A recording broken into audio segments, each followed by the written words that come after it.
Twasalawo ku lunaku lwokuna twogerenga ku Mwoyo Mutukuvu oba tuyigenga ku Mwoyo Mutukuvu. Obulabe bweyongedde mu nsi gye tulimu, ensi gye tutambuliramu.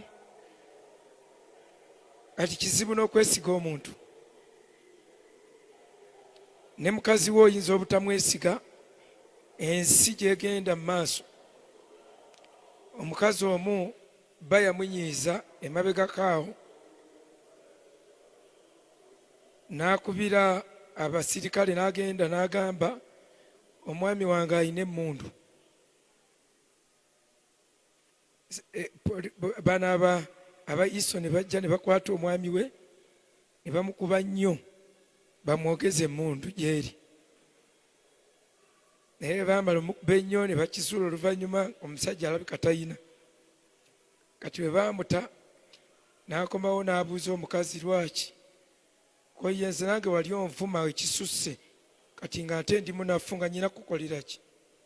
Nange nga nyina kukuwaayo mu b'amaanyi ne bakucunya. Twamubuuza n'agamba bwabadde busungu. Bwabadde busungu, simple. Ate nga abakyali ekyo kyangu nnyo, era ntera okusaasira abasajja abacunya abakazi. Nkyera we tuba ffekka abasajja obaga nti abo bantu nga basanyufu, era muba bagezi mu bukuume essanyu ly'abakyala. Bw'oba tosobola kukuuma mukazi nga musanyufu, oba mu katyabaga akatoogerekeka, essaawa yonna ayinza okusalawo obulala. Bw'aba musanyufu tayinza, oba oli seefu. So ensi bwetyo bwejjudde obulabe, tosobola kati obulamu kubutambuza ng'oli wekka. Tosobola. Buli kyogezaako okukola kituuka ne kyesiba. Obeera n'ebibuuzo ebitaliiko ansa. Waliwo awantu w'otasobola kuyita ng'oli wekka. Obulokozi bwennyini butuuka ne bunnyogoga, ng'ennyimba tokyayagala, ne bakuweereza ennyiriri n'omuntu azikuweereza n'omukyawa, n'omugamba bintamidde ddala toddamu okumpeereza ennyiriri. Waliwo ekintu kye tusubwa, saagala kiyita kintu, naye waliwo omuntu gwe tusubwa, bamuyita Omwoyo Mutukuvu. Obulokozi bwafuuka obwokkanika, bwafuuka obwa manyo, bwafuuka obwa hardware, nga bwakuyiiya, bwakutetenkanyiza, kutetenkanya abantu bajje, kutetenkanya abantu mubeewo, kutetenkanya kweka bulamu nga bwakutetenkanya. Okusaba kwennyini ng'owulira okanika bikanike, ng'owulira tetuliimu, waliwo ekibulawo. Waliwo omuntu gwe baatukwasa ayina okutuyamba, naye tumwerabira ne tumuggyako ebirowoozo ne tutamuteekako omutima. Kati ddenja ki eriwo omuntu bw'aba atambula naye nga tajjudde Mwoyo Mutukuvu? Okulokoka n'otajjula Mwoyo Mutukuvu oba n'otakolagana na Mwoyo Mutukuvu kyenkanankana n'okusigala mu ddiini, oba wakyusa bukyusa mu ddiini yo n'ofuna eddiini empya. Bw'oba walokoka n'otaba naye oba n'otatambula naye, ate era tosobola na kuba mwana wa Katonda. Osobola okweyita, osobola okuba omuntu wa Katonda, naye bikwatagana n'okuba omwana birala nnyo. Era ngenda kubanga tusoma mpola mpola tutegeere, kubanga kyangu nnyo okubeera mu kkanisa nga tojjulanga Mwoyo Mutukuvu naye nga tomanyi, nga tomulina naye nga tomanyi. Lwaki? Kubanga omuntu alina akantu ke bayita conscience, endowooza ye. Kaabe mu Misiri atya, baba ne conscience esobola okubaako kyebalabula. Kati abooluganda ate oyo gwe bayita Omwoyo Mutukuvu, ti Omwoyo Mutukuvu n'aŋŋamba togenda. Kati waliwo conscience eyina ekyebikiro ku nsonga nnyingi. Oyinza okgenda ng'Omwoyo Mutukuvu gwe bw'ogamba nti akugambye ogenda olambula omuntu gundi n'otuukayo nga taliiyo, era asigala Mwoyo Mutukuvu. Asigala Mwoyo Mutukuvu? Asigala si Mwoyo Mutukuvu. Eba conscience yo, endowooza yo. Mulimu abayina sensitive consciences nga abaako ekintu ekimugamba muli tigenda okyekinge ku lujja olwo, agenda oddutuukako nga ebadde alisitalugadde. Kati bw'aba mu Misiri agamba empewo zannyambye, bw'aba mulokole agamba Omwoyo Mutukuvu oba yakinzijukizza atya. Naye ng'ekituufu kiri nti Katonda yakola ekintu kye bayita conscience. Conscience ebaako obuvunaanyizibwa bwekola. Oluusi tugiyita sense ey'omukaaga, the sense of intuition, intuitive sense. Kakati intuitive sense or sense of intuition eyina amagezi geekuyamba, yereetera omuntu okweddamu n'awulirayo omusango, ne bw'aba si mulokole ne bw'aba mulokole. Kati ebyo nno bitubuzizza nnyo obutamanya titulina third person gwe twetaaga. Ensi buli weefuuka ekikoomi ng'embeera yonna yeesibye, kubanga ensi yasobera buli citizen yenna ali ku globe. Ensi yamusobera, era kyeraga nnyo omwaka oguwedde ng'amawanga amanene nabo badduka, nga Queen adduka mu lubiri bamuddusa COVID, ng'abalangira balwadde, ng'abantu ab'amaanyi weganga ensi eri mu kiyongobero generally, nga waliwo ebintu ebijja nga tebabiinaako solution. Ne be muyinza okulaajanira abeeteeka mu first world, kubanga tetumanya niyaga nti be bali mu first world, ng'ate amazima gali nti ffe tuli mu first world. Uganda, Congo, ffe tuli mu first world. Lwaki? Ffe amagezi agaffe tekakolangako, gakyali vagin. Ebyobugagga byaffe byonna gye biri mu ttaka. Kakati ffe tuli mu first world, bali exhausted. Bintu byabwe byonna babikozesezza, magezi gonna bagakozesezza. Kale mbadde ga nti nabali abaga nti bali mu first world, ensi etuuka n'ebasobera, ebintu bituuka ne byekwata, ne baba nga tebalina kyakuddamu. Ebyo byonna bitujjukiza ki? Nti wateekwa okubaawo laazima akatuli oba omugwa gwe twekwatako okusobola otuyisa buli wantu. Ekyo kye kitufuula ab'enjawulo ku bantu ba bulijjo. We are not mere men. Naye ekituufu kiri nti it is an ideal. We are not supposed to be mere men. Tetuteekeddwa kuba bantu ba bulijjo. Naye buli we tutaba na Mwoyo Mutukuvu, ensi etuteeka ku levu ey'abantu bonna. Ensi etuteeka ku levu y'emu n'Omusiraamu, n'Omukatuliki, n'Omuprotestant, n'Omusamize.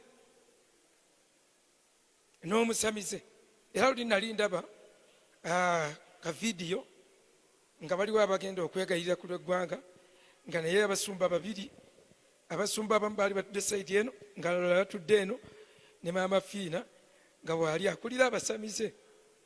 Kakati Maama Fiina ye aba confident, bano tebaliiko kantu era tebalina kye bayinza kukosa mizimu gye. Kyovula tutuula mu mmotoka nga gw'otudde naye musamize, n'atafiiringa uneasy, nga talina kyawulira. Lwaki? Tolina kyoli okujyawo okutegeera nti oli mulokole nga bagayo otandike okusaba rabakashaka terere baba, ebyo ebibalaga nti olwo muli balokole. Okwera lusalaawo ne weesulamu akajja bangu mbw'otamidde sitaani. Kakati ebyo byokka ebibadde bitulaga tituli balokole. Owooluganda akola ekintu n'osigala nga weewuunyizza. Owooluganda yanziba wano nankubira n'essimu naŋŋamba nti nkubbye, musumba mugabana nnyo ssente mu kibbo. mutulyako nnyo ssente enkubbye naye nga bulijjo mwali kati ekyannumanga kwe kusabanga naye neyekyakuula rayamamama rekoboshikatarara. Ekitegeeza ebintu byonna twakoppa we bikolebwa, twayiga we bizanyibwa, twayiga we boogerayogera ennimi, ne tubeerabeerawo bwe tutyo kati ne tutambulira mu kwematiza. Naye tesiti bwejja eya reality etuwangula. Nze nabeeranga n'embwa za ddati nga ye security yange be baganda bange gye mikwano gyange. Kati nga nze nzirabirira, nze nkola byonna. Era abayizi bwe baazikimanga bwe zaatuukanga eyo ne zigaana, taata n'abagamba mutwale mukuye mumuyigirize. Mumuyigirize okwamira, zijja genda zijja goba. Ne banjigiriza ebyokuyigga. Ne bantambuzanga mayiro ne mayiro. Kakati nga nze ngenza okuyiga okwamira bwe zigoba bwe mba nze nziragidde. Kati natuuka ebiseera ng'ekawe oba onkuba olina kusooka kuggalira mbwa. Kaabe taata kaabaani. Embwa nga zakkiriza nti ndi mbwa ginne yaazo. Nze ambasada waazo, nze munnaazo. Olutalo we lwatuuka, nze abantu bonna ne badduka ne nsigalawo n'embwa ezo. Ne tweggalira mu kisenge ekimu ne neebakanga. Kale ne zibeera mikwano gyange. Naye we nabanga ntambudde n'embwa ng'abantu bonna buli omu tayinza kunkoonako. Zitambula zisaasaana, ziyingirayingirako mu busaka. Naye lumu waaliwo yali ayagala okunkangakanga n'avuuma ng'embwa. Yali ssaawa ng'emu ey'ekiro. Yeekwese n'agira kati nga tamanyi nze nnyina embwa eza ddala. Bwe yavuuma n'enziyita nga nze ntidde ebya ddala, n'enziyita n'enzisongerawo yalaajana wawe mukuyeeya n'enziyitayo. Kati oba okyekoza challenge eya ddala nejja, oba okyekoza ebyebulimba ng'okyekozesa ebintu ebiri fabricated, the challenge will come in reality.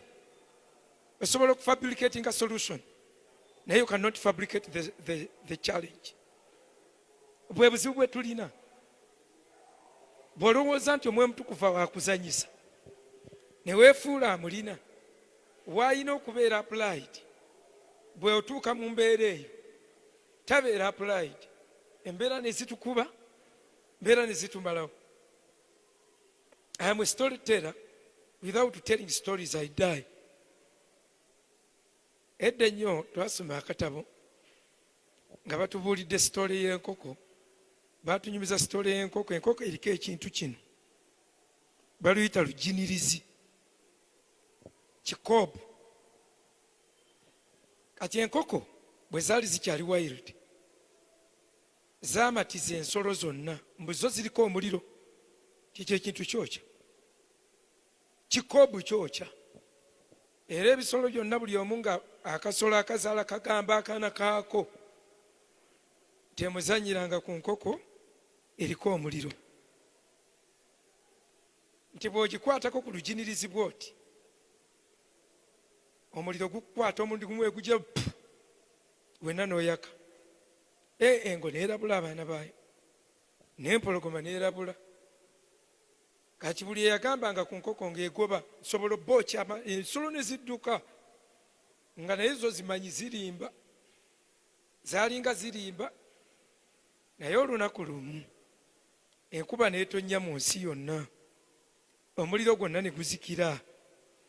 Omuliro bwe gwazikira nga basigazaawo option eki kwegayirira nkoko kubawa ku muliro oguli ku mutwe. Engo neetuma obwana gende mugambe wa nkoko atuwe ku muliro. Bwe baamugamba naga tekisoboka, mudduke muve nawo, mudduke muve nawo, nti kubanga nti just mere touch, okukwatako obukwasi bwoti ku kintu kino omuliro gukuba omulundi gumu wena n'oyaka. Bwana ne buddayo ne bugamba maama waawange omukulu esitole eno mugyetaaga. Omanyi oluusi mumanyi okukola akajanja mu kifo kyottuwa ebyawandiikibwa bayibuli yo byonna ejjudde ebyawandiikibwa ate yiyo. Okay, mbikusizeemu okuva ku Genesis mpaka ku Revelation. Ezo ennyiriri zogenda ozijje mu bayibuli oziteeke mu kitabo. Kama yeebazibwe. Naye omuliro gwazikira obwana nga buzzeeyo, abantu ne babeera mu bunnyogovu, ebisolo ne bibeera mu bunnyogovu paka engo bwe yagamba. Naye ffe Katonda yatuwa omutima nga bwe bagambye nti bw'ogikwatako omuliro gubuubuuka omulundi gumu ne gukugwira, nti nze kaŋŋende nfe ku lw'abalala. Neegenda mpola, engo neegenda yasanga enkoko etadde okugulu mu byoyo eyimiridde yeebase. Engo negamba muzuukuse, naye nga sijja muzuukuse kubanga era omuliro gusigala gujja kubuubuuka kyekimu.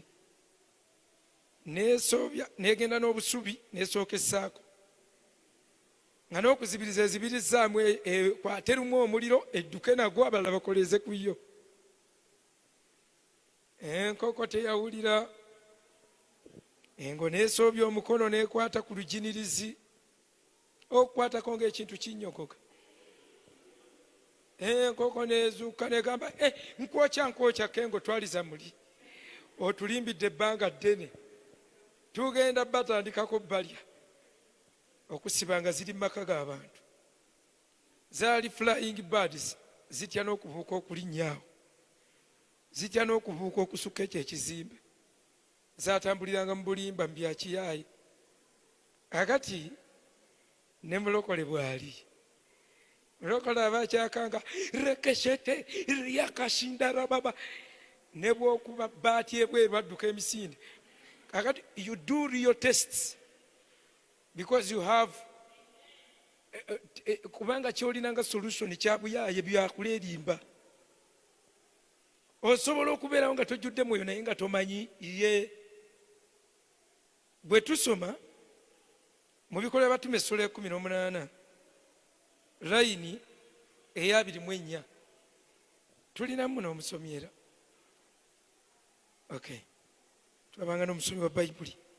Bikolwa by'Abatume 18 layini eya 24. Omusomi waffe agenda kubikkulayo atusomere, ne bw'osoma ne mu Luzungu tekirina problem. Okuva ku 24 waliwo ebintu ebizibu okwawula, n'osigala kwematizamatizaawo nogamba banna muli oba mulina oba simulina simanyi. Olabyewo? Ewaawo. Soma. Bikolwa by'Abatume essula ya 18 okutandika ku lunya olwa 24. Awo omuntu Omuyudaaya erinnya lye Apolo, eyazaalirwa mu Alegezandereya, omuntu eyayigirizibwa, oyo n'atuula mu Efeso, eyali omugezi mu byawandiikibwa. Oyo yali ng'abuulidde ekkubo lya Mukama waffe ng'ayaka mu mwoyo, n'ayogera n'ayigiriza nnyo ebigambo bya Yesu, ng'amanyi okubatiza kwa Yokaana kwokka. Oyo n'atanula okwogera n'obugumu mu kkuŋŋaaniro. Naye Pulisikira ne Akula bwe baawulira ne bamutwala gye bali, ne bongera okumutegeereza ddala ekkubo lya Katonda. Bwe yayagala okuwunguka okutuuka Akaya, abooluganda ne bamugumya ne bawandiikira abayigirizwa okumusembeza.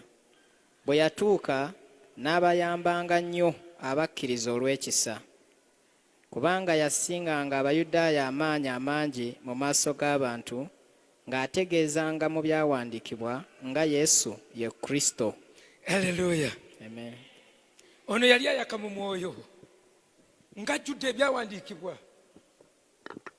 Muyudaaya ayaka mu mwoyo, abuulira kkubo, abuulira Yesu Kristo, ajjudde ebyawandiikibwa.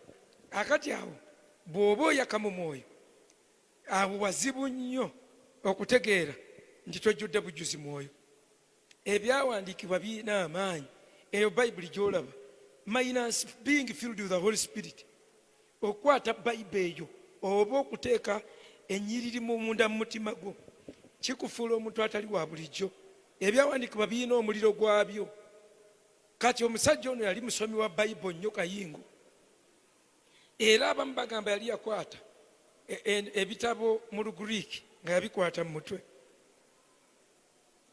Omusajja ali mugezi ng'ayaka mu mwoyo, ng'abuulira Kristo, ng'abuuliza maanyi. Kati collectively ebyo we bibaawo kizibu okumanya tajjulanga mwoyo mutukuvu. Naye waliwo abaali sensitive ne bamuyita, Priscilla n'amuyita ne Aquila, ne bamugamba jangu obuulira bulungi. Bayibuli egamba naye yali abuliddwa ekkubo, oba baamugwamu batya. Kitwala sensitiveness oba high sensitivity okutegeera omuntu afaana bw'atyo, ng'ennyiriri azisuula azivuunula ng'ate ayaka mu mwoyo. Ekyo kyokka kikwewuunyisa, mbu naye ng'abuliddwa ekkubo erya Mukama waffe. Ne bamutwala ne bamuyigiriza. Kati omukulu ono Apolo, bamuyita Apolo, kati yali asumba ekkanisa. Ekkanisa gye yasumbanga ng'erimu abantu 12. Kaakati Pawulo n'agenda mu kyaki eyo. Bw'otuuka mu ssula y'e19, Pawulo bw'atuuka awo, bw'oba osoma awo kati. Ebikolwa by'Abatume ssula ya 19 okutandikira ku lunya olusooka. Awo olwatuuka Apolo bwe yali e Kolinso, Pawulo bwe yayitira mu njuyi eziri waggulu n'atuuka mu Efeso, n'asanga abayigirizwa abamu n'abagamba nti, mwaweebwa Omwoyo Omutukuvu bwe mwakkiriza? Kati bano bakkiriza ate bayigirizwa. Ne bamugamba nti nedda. Bo bano ne baagera amazima obutafaanako omulembe gwaffe. Ffe tuzaaliddwa ku mulembe omuyaaye. Kati ffe tetusobola kwogera ekyo nti nedda.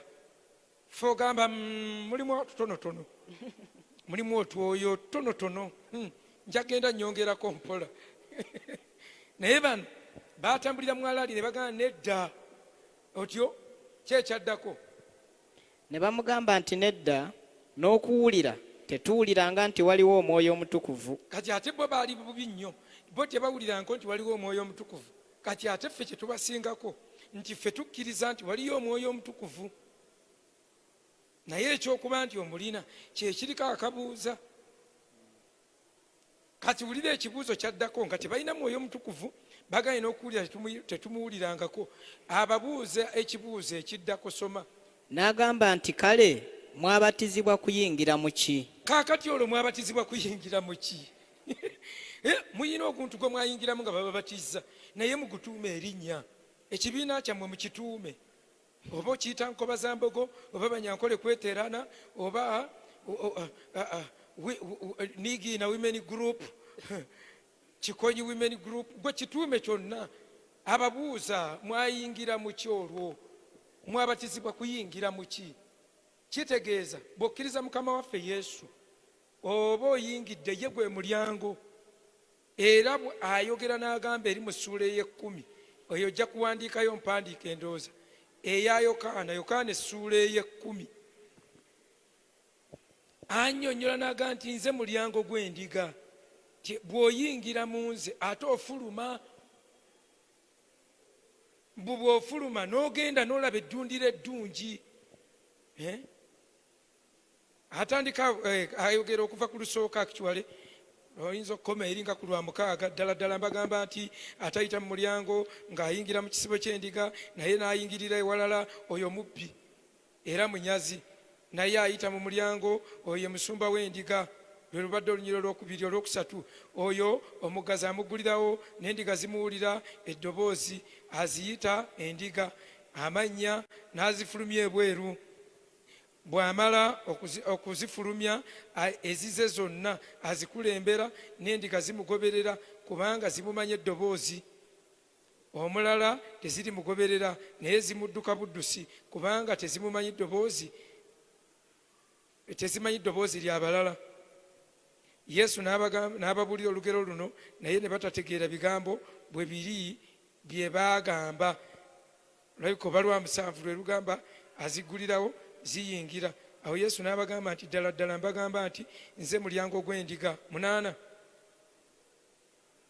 bonna abansooka baali babbi era banyazi, naye endiga tezaabawulira. 9 nze mulyango, omuntu bw'ayingira mu nze, olwo mbadde njagala, omuntu bw'ayingira mu nze alirokoka, aliyingira, alifuluma, aliraba. Mwetegereze bukomaazi obwo bw'oba oyagala okutegeera bayibuli.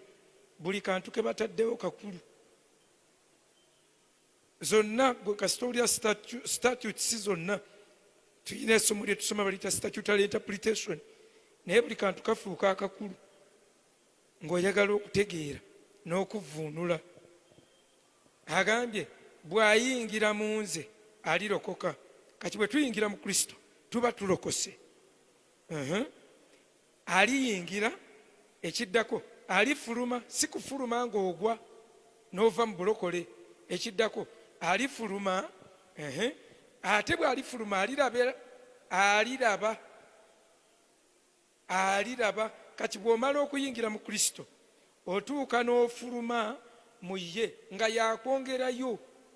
Bw'akwongerayo akwasa omuntu omulala gwe bayita omwoyo omutukuvu. Kati omwoyo ono omutukuvu yatufuula abaana. Okitegedde?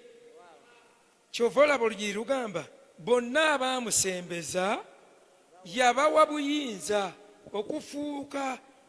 Kwegamba ekyo kye boogera nti yabawa obuyinza kibanganga they qualify to become children of God.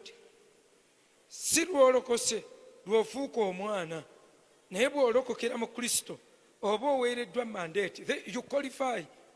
Kiringanga bwe bagamba nti buli amaze okusoma diploma tye oweereddwa omukisa osobola okwesimba ku bwa president, oba buli amaze senior 6 osobola okufuuka president. Kaakati ne mutafuuka nga kiri gy'oli, ddembe lyo.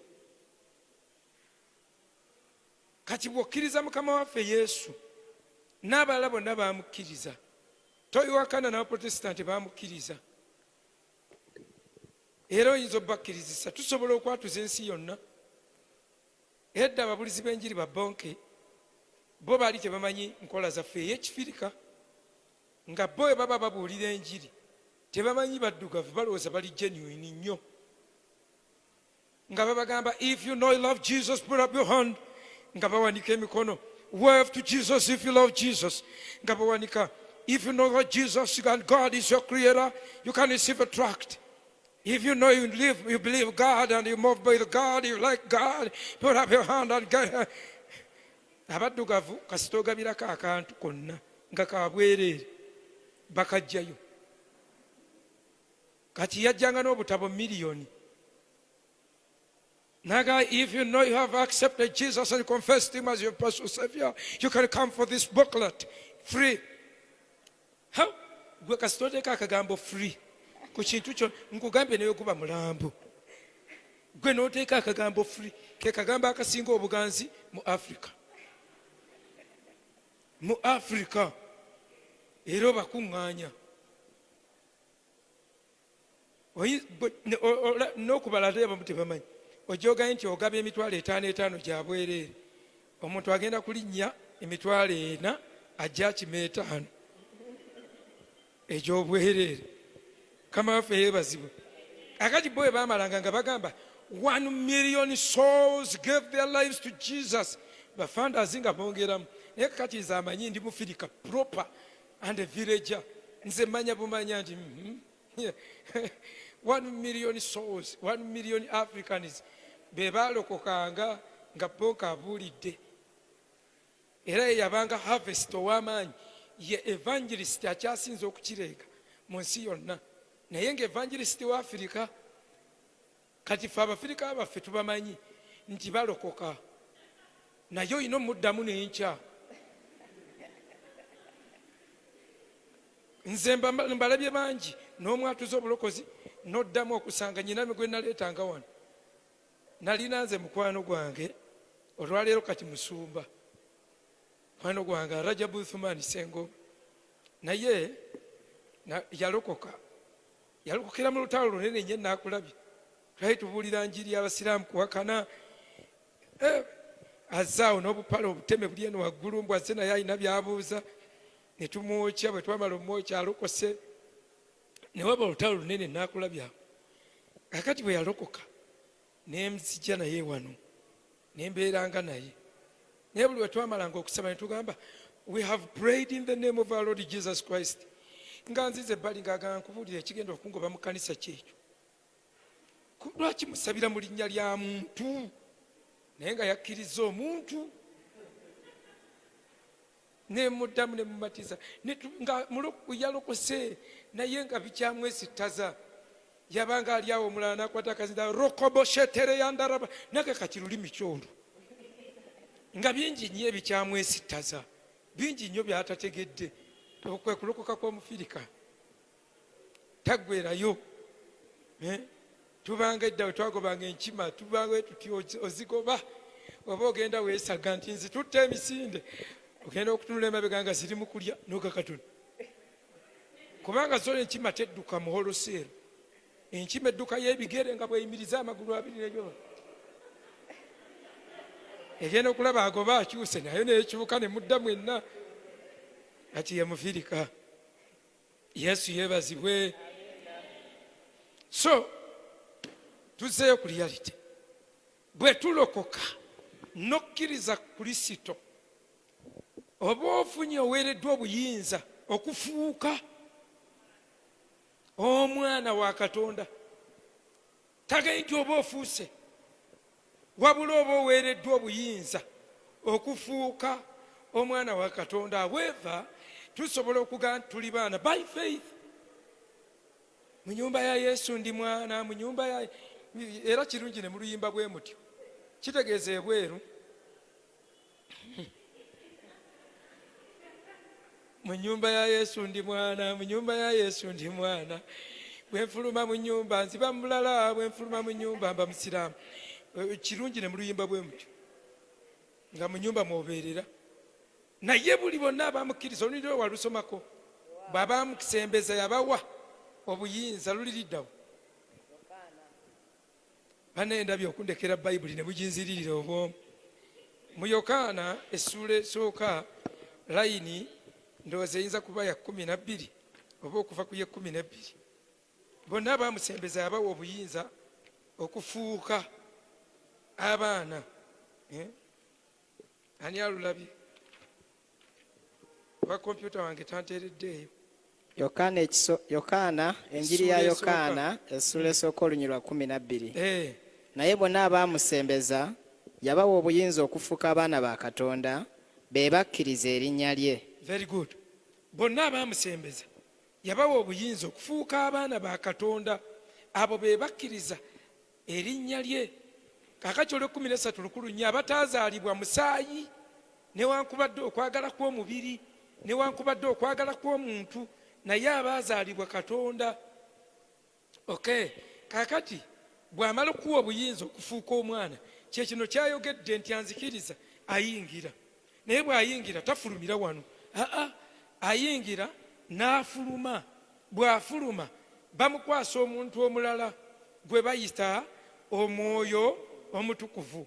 Balooma essuula ey'omunaana layini eya 14 ne 15. Wali bakuwadde buyinza kufuuka mwana. Kaakati tugenda okufuuka abaana. Kati tugenda kulaba omuntu bw'ofuuka omwana wa Katonda. Tugenda kwezimba mpola paka ffenna we tunakkiriza ne tuweebwa Omwoyo Omutukuvu ebyaddala ebitaliimu kupulitendinga, ne tutandika okumusabanga, ne tutandika okusabanga Omwoyo Omutukuvu atuweebwe tubeere abantu ab'enjawulo. Ekyo naawe oviira ku levo ey'abantu ba bulijjo n'ogenda ku levo endala ne bagamba you are not a mere man. Mujjukire Sitaani tanoonya bantu bonna, anoonya muntu nga yasukka ku bw'obuntu. Yagamba Samusoni, nkole ntya, tukole tutya okukujeeza, kiki ekiyinza okufuula ng'abantu abalala? How can we make you like other men? Kubanga other men abasajja kiki kye tuyinza okukola n'ofuuka ng'abantu abalala? 15 Baluumi 8 Baluumi 8:14 ne 15. Eh. Kubanga bonna abakulemberwa omwoyo gwa Katonda abo be baana ba Very Katonda. good. Lwebiro lwe 14 bonna kati bakutandise okunnyonnyola ani mwana.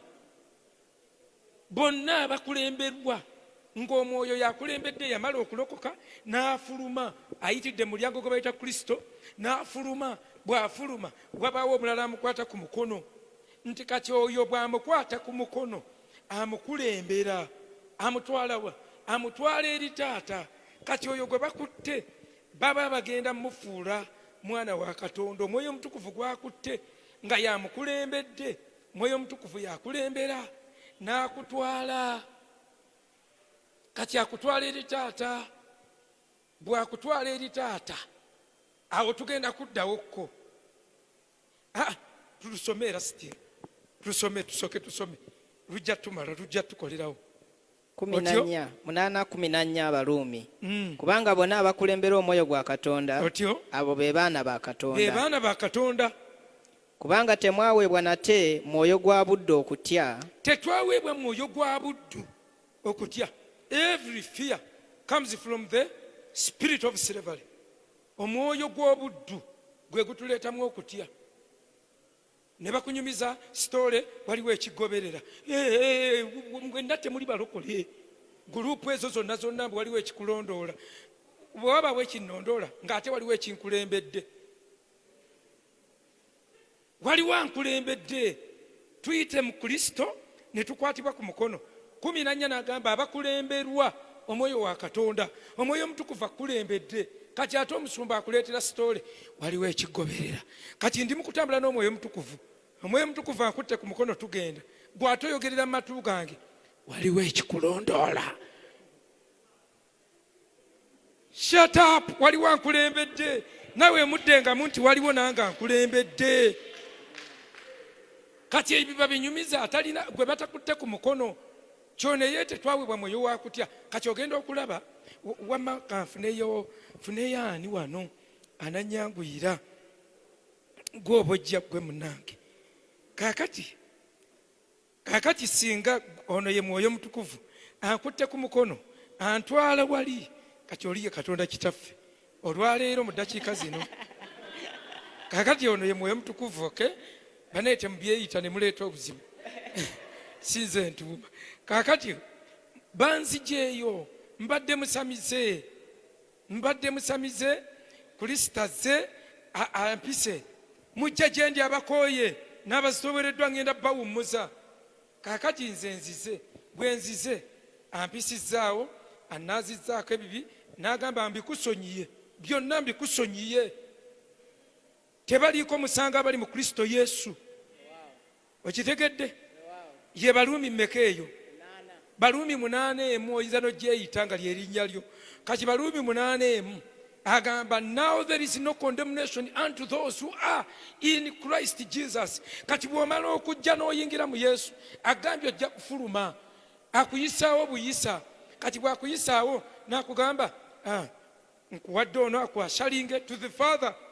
Process yaki yakufuuka mwana n'akwasa omwoyo omutukuvu. Kati omwoyo omutukuvu antwala nkutte ku mukono. Kati mbaako mabega omukono oguteeke mabegabega ng'ontwala. Mbaako mabega lwaki? Eno gye tugenda nze siri muganzi. Ffe baatugobayo twali twagwa ne jjajjaffe Ibulayimu manya Adamu. We were shipwrecked through Adam. Kaakati batutwala tulina n'emisango. Wadde bakuggyeko wali emisango naye ono process tennaggwa. Akyalina okugenda okwanjulayo eri taata. Kati abaatutwala Bayibuli egamba agenda mu 15 ng'agamba atya olunyiro 15. Olunyiro 15 kubanga temwaweebwa nate mwoyo gwa budde okutya. Kati siina kutya olwona nkutte ku mukono ate neeno waliwo gwempiseemu. Kati mba nkankanira bwereere waliwo omuzimu gwa jjajjaawo waliwo bino byonna mwenenye ebibi bya kitammwe nga ggwe wategeera otya ebibi bya kitaawo ggwe. Wategeera otya ebibi bya kitaawo ng'ojjawo amagezi agategeera ebibi bya kitaawo. Ate jjajjaawo bw'aba akyali mulamu ng'akyakola n'ebirala twonoona mu kwogera. Twonoona mu kulowooza. Kati gw'omanyi kitaawo bye yalowooza ggwe. Gw'okimanyi nti omuntu gw'otudde naye awo oyinza n'okuba nga muganda wo kitaawo yamuzaala ku neighborhood. bali abasajja abayendanga station to station, door to door, nga weepanka mbu ogenda okwenenya ebibi byabwe. Ekyo tekiriiyo. Bayibuli tekiwagira, bayibuli tekyogeranga nako timubyenenyenga. Siya emmeeme eyonoona yeefa, teri cupa etulira ginnaayo. Muve mu kwetikka kakica n'ebibyo bikyakulemeddewo, mwenna mulina ebibi mmwe. Kati oli wano weetikka kakica w'abafu, mubiveeko ebyo, tomenyeka. Okusaba bwe kuba kukuweddeko, ng'ebyokusabira bikuweddeko, sabira abaana bange bagaggawale ababo bali basaba. Kakati tugenda kakati obadde okyasoma etwayibwa mwoyo wa kutya otyo, naye mwaweebwa omwoyo ow'okufuuka abaana. twaweebwa ono gwe batuwadde, mwoyo wa kufuuka baana. The first step, omwoyo omutukuvu ku lulwo erinnya likyuka ne bamuyita spirit of adoption. Kati adoption ye yeetaaga okusomesa ekkanisa. What is adoption? What is adoption? Adoption kwe kuyingiza mu famire gy'otalinaako kakwate ne bakuteekamu, naye ng'ogenda kufuna all legal entities, ng'ogenda kuyita mu all legal procedures, nga n'obusika kati obuyingiddemu, ng'eno famire gye bakuleeseemu, nga buli onna abaana ba mu famire muno buli privilege gye balina okufuna oli entitled to it. Mweno gye bakuleeseemu, bwe kuba gabana mamotoka olinako, buli kintu kyonna oba olinako, kye bayita adoption. However, to be adopted you have to be adaptable. gwe baleeta naawe olina okuba nga ozaalika. Kakati baba batuzadde batutwala, obusumba n'afuutuka eri, oliko ekikulondoola nomwejjako omala okigoba fire. Omwoyo omutukuvu n'atunuulira bazzolo n'agamba banna nti zino sikirabanga. Ekkanisa bwetyo bweri confused. We are confused by doctrine. Kakati omwoyo omutukuvu n'osooka obeerabeerawo nga weemagaza ng'oyingidde mu lutalo lw'omwoyo ng'oli wekka nno. Ayagala kutwala eri taata mu magenda ge temulimu insecurity n'akamu, naye enjiri gy'owulira ekuteekamu insecurity. Kakati omwoyo omutukuvu atuuka ekiseera n'alaba nga oyagala lwakuba oli muwunvu.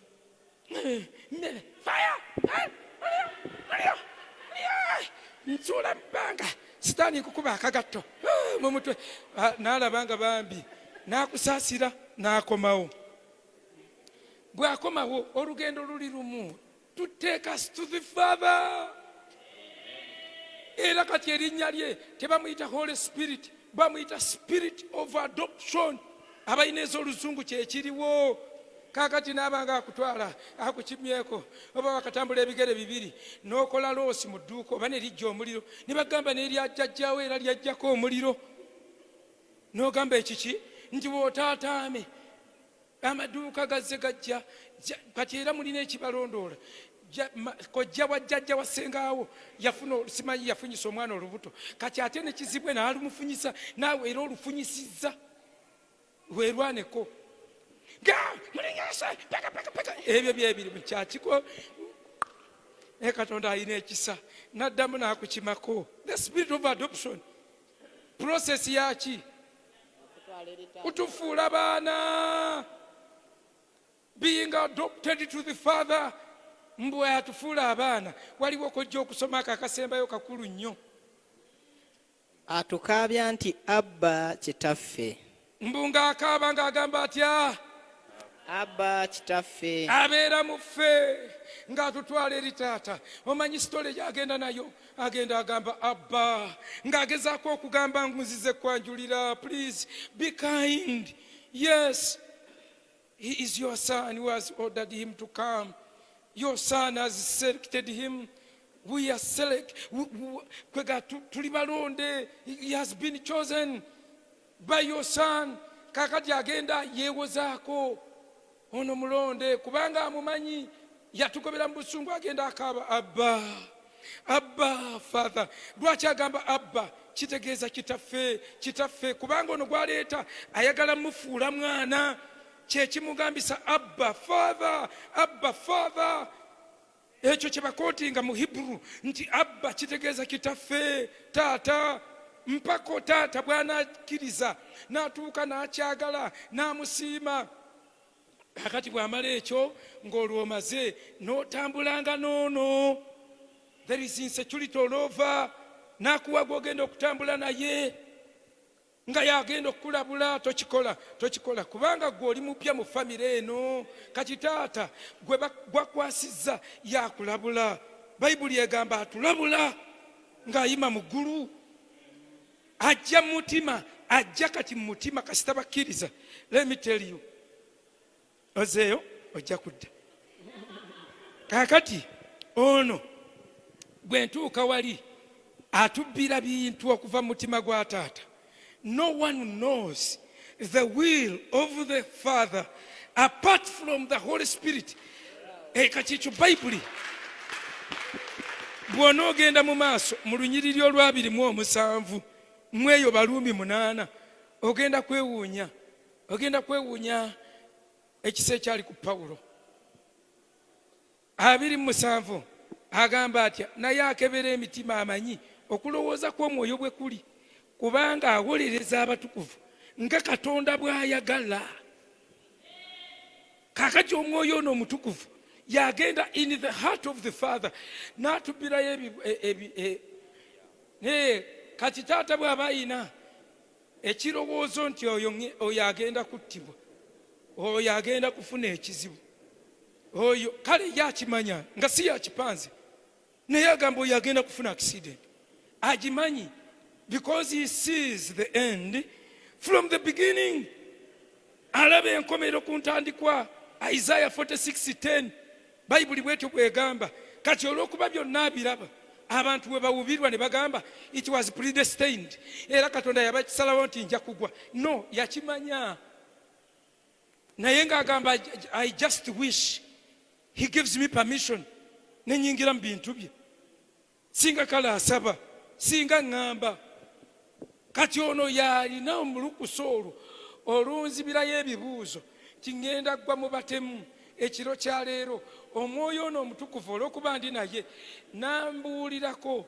Kati bwe nnyingira mu kusaba ku kyaki mba ntandika, ayi Mukama nsabira Somaliya. Nanga ntosabira Somaliya ogenda kufa enkya. Gakulemye kusaba bukuumi. Saba bukuumi, va ku Somaliya n'otandika, Mukama nteekako obukuumi bwo, nteekako obukuumi bwo, nkwegayiridde, nyamba buyambi. Kati olw'abiri abiri. Era bwe kityo omwoyo atubeera obunafu bwaffe. Kubanga tetumanyi kusaba nga bwe kigwanira. Tetumanyi kusaba. Ekyo Bayibuli y'Oluganda yekyogera. It is a mistake. Bayibuli y'Olungereza egamba we don't know what to pray for. Tetumanyi kyakusabira. So nti tetumanyi kusaba, naye tetumanyi kyakusabira kye twandisabidde. Obeera wano okunkumula ssaala, oli mu kusakiwalinga future kumbe toligenda kubeerayo mu future. Okitegeera? Obeeraawo, Mukama nsaba bufumbo, Mukama nsaba omusajja, neetera omusajja omuwanvu, saagala musajja mumpi, saagala musajja mutini, saagala musajja. Okyali kusaagala, waliwo ekigenda okutuukako nga wakafuluma kyaki. Naye tewali ayinza kikuyamba. Omuntu yekka asobola kikuyamba y'ono akebera omutima gwa taata n'atubuulira. Tukiri important eri ekkanisa okuddamu okwekenneenya enkolagana yaffe n'omwoyo omutukuvu. I'm telling you, otherwise tuba tugenda kubeera mere men. We shall be struggling like all men, suffering like all men, getting destroyed. Nga bintu ebitukuba tetubimanya, mizimu ne gibatuganga abantu ba bulijjo. Waliwo Oluganda yagamba emizimu gikuba mu nnyumba muno, ekintu kikwata ne kituka nti ndeese n'abooluganda ne kibatuka. Naye ogaaka ndabe sigenda nakusaba, njagala nange nfune ku experience eno, kintu kintuke. Bwe nadda engulu naamanya nti bulijjo ndi bubi bwentyo. Kati mba neebase ekintu nekiwanuka waggulu nekigwa ku lubuto nga bakusuulako bulooka kati bwe kingwako ku lubuto nekibuuka omundi gumu nekigamba nekidduka ngenda okulya kibba eri mabaati nenyimuka naddawo okwebaka naye ngaera kyempeera nze Katonda ekitiibwa kyali kizze kutuga kirowooza bye balukola aba bulijjo kyangwa ku lubuto ng'olubuto lulinganga kidiba kya muliro kyadduuka emisinde tekyadda era ennyumba yagisulamu tekikyakuba naye ebintu ne bikuba amayembe ne gakanyuga amayinja ku nnyumba y'omulokole because we mere man byakwekaza bwekaza era manyi Mukama Bayibuli yaga tetutya batta mubiri naye n'ebitta tusobola obidiiringa nabyo we are mere men tulina omusajja asobola otusokolera buli kantu mu mutima gwa taata nakugamba tokola oti gwejjogezeekoko sometimes nange nyina ebbanja sibabuuliranga eyatuuka nange nyina ebbanja nkunukiriza nyina byenjagala okutuukako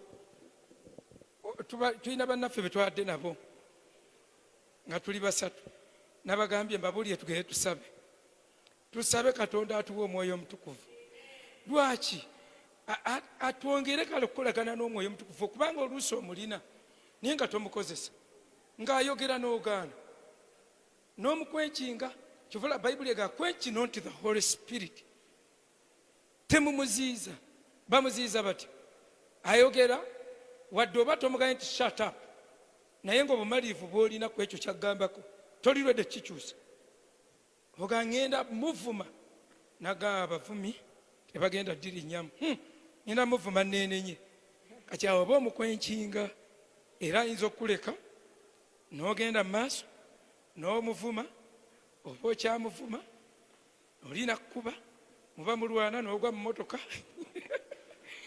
ng'ate ye yabadde ne solution zonna kiri kyeyagambye kyekyabaddemu ebirala bingi. God gives one instruction when it is the solution for everything.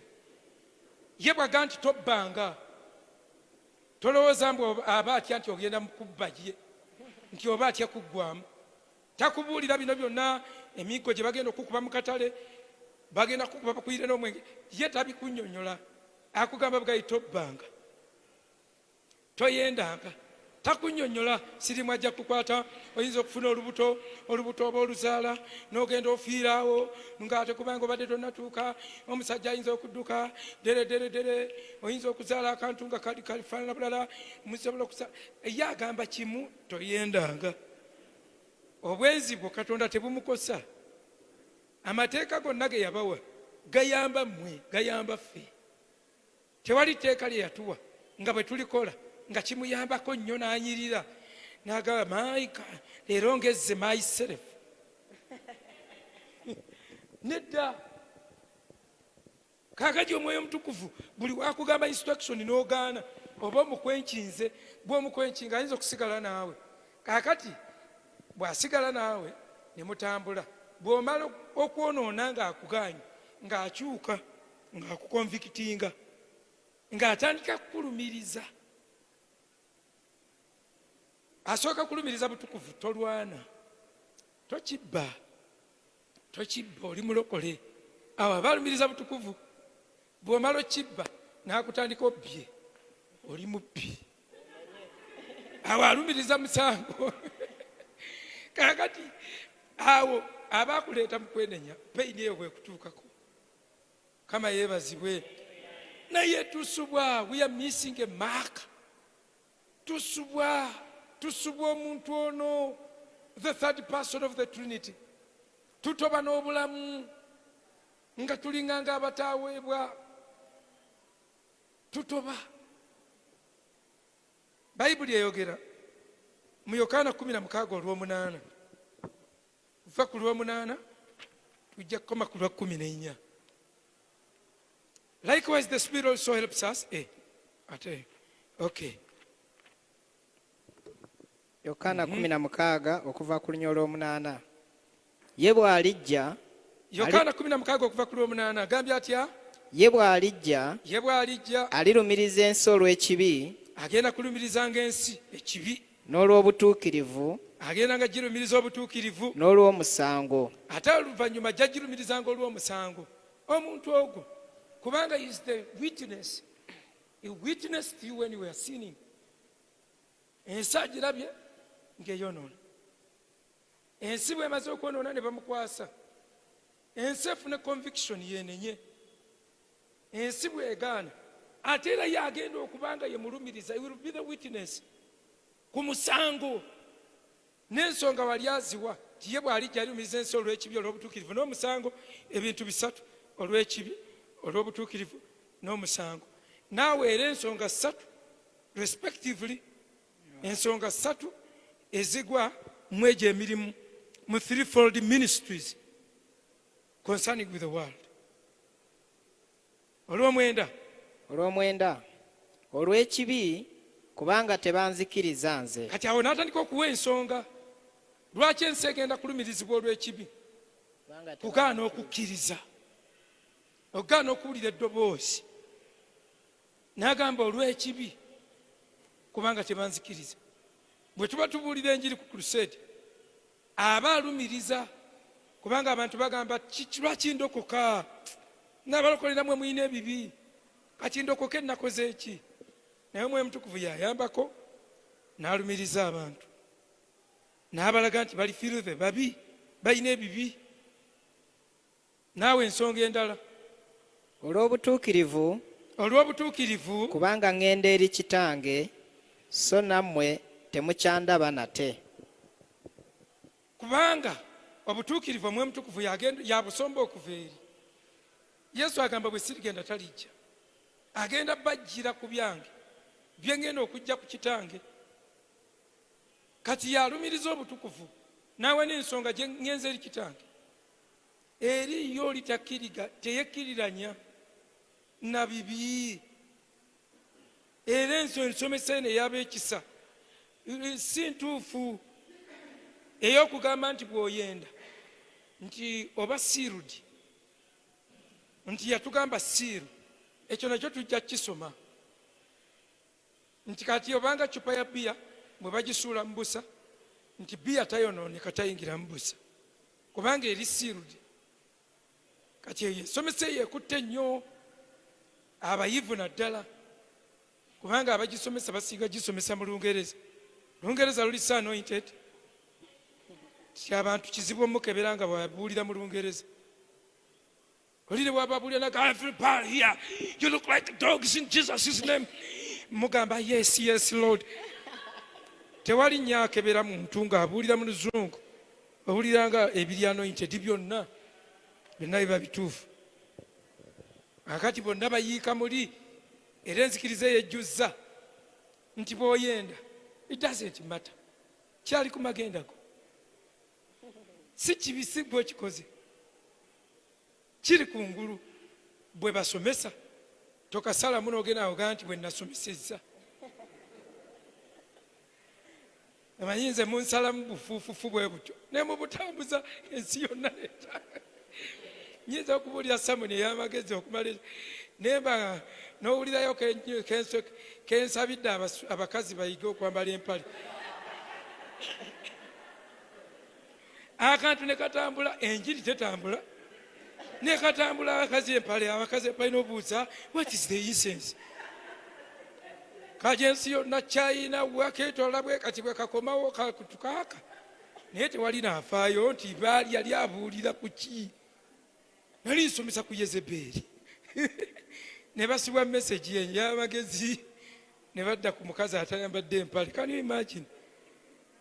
So mbadde nkugamba nti tonsalamu, mbadde gamba nti bali bwe bagamba it is not right. The fornication of a born again eyawukana etya ne fornication ey'omusiraamu. Waliyo fornication ng'emuntukuvu ng'endala nfu. Bwe baali babayita ku crusade babayita mujje mwenenye ebibi ne mwenenya. Kati atozze eno ogamba ebibi by'abalokole biba birokole. Ebibi by'abali abatali balokole by'ebibi. That is wrong. Tekikkirizika it is even so repugnant to reasoning, to understanding. Tekituula mu bwongo, tekituula. So bassebo ne bannyabo, Omwoyo Omutukuvu alirumiriza ensi olw'obutuukirivu, kubanga oli agenze eri kitaawe gy'agenze aba alina okulumiriza eky'obutuukirivu.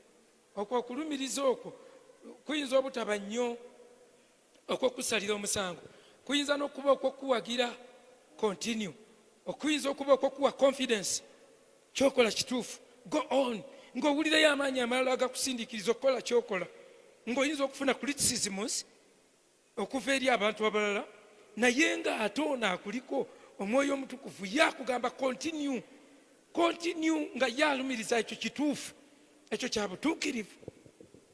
Era nawo conviction ekola. Ekiddako ensonga ey'okusatu, olw'omusango, kubanga omukulu w'ensi eno asaliddwa omusango. Lwa musango, kubanga omukulu w'ensi eno asaliddwa omusango. Omukulu w'ensi gwe boogerako si kabaka, si pulezidenti, boogera ku Sitaani nti asaliddwa omusango. Buli wookola ekintu kyonna nga kigwa ku sayidi ye, it is an automatic judgment. So si buli bagambako nti lwaki wayenze onsalira omusango, nedda, gwaggwa basalira oli author of sins, the author of iniquities was judged. Kitegeeza whoever jumps in his basket is judged too. Naye abasaliddwa omusango kyagamba nti kati baba bagenda kusaliza omusango, owulira ng'ogenda kusalibwa musango, tekiriiko na kubuuza. Omusango bagenda kugusala ku lunaku lw'omusango, kugusalira kkanisa okusinga. Bali tebagenda kubabuuza na kibuuzo kyonna. Question egenda kuba emu, walokoka? Nettayitawo. Kati abalokole mmwe mugenda okuleeta judgment. Walokoka? Nalokoka. Obulokole bwo babukebere. What about this? What about this? Ate kino ogamba nti walokoka. Kati Katonda olw'okuba ali fair judge, agenda kukulagako ku bibi bye, agenda kukulagako ng'osooba sobera usigalo mpola, aye nga ate oli mulokole. Ebyo byabalokole, yitawo obuyisi. Abalokole bagenda va ku bino abaana bye bazannyazannya. Abaana mbalaba batuzannya ku social media nti balooya tugenda kuyitawo obuyisi. Bazannyawo akantu, looya bwe yajja n'atuuka mu maaso ga Katonda, kati n'asangawo akapande hell, no heaven, hell, ng'amakubo gali abiri. Looya bwe yajja yagenda bugenze nawali hero, mbw'aba agenda Katonda n'amuyita n'amugamba, gwe komawo, lwaki ogenze mu hero? Ko ye ndi looya. Looya genda kweke mwemugenda. That is not true. Si kituufu ekyo. Jesus is a lawyer. Ekyo kye mwerimba nti all lawyers are liars. You are lying. You are also liars. Lawyer, yes lawyer. Bayibuli egamba atudde atuwolereza nsana n'ekiro. Tebawolereza mutukuvu. Tebawolereza mutukuvu. Era bwe mmala nza okusoma, in fact mmala gwakuna guno omwaka, nsoma mbadde nsoma mpolampola amateeka, ngenda kumala diguli yange mateeka. Naye bwe mmaliriza okusoma amateeka, tonyumiza nti noli ne waaba mutemu, ne waaba muli wa bisiyaga. Okuwolereza tekitegeeza gamba nti kyakoze kituufu. Kati mmwe muyina ekifu. Okuwolereza, omuntu looya asobola okuwolereza n'agamba yatemudde kituufu, naye tubadde tusaba baleme muttira kalabba.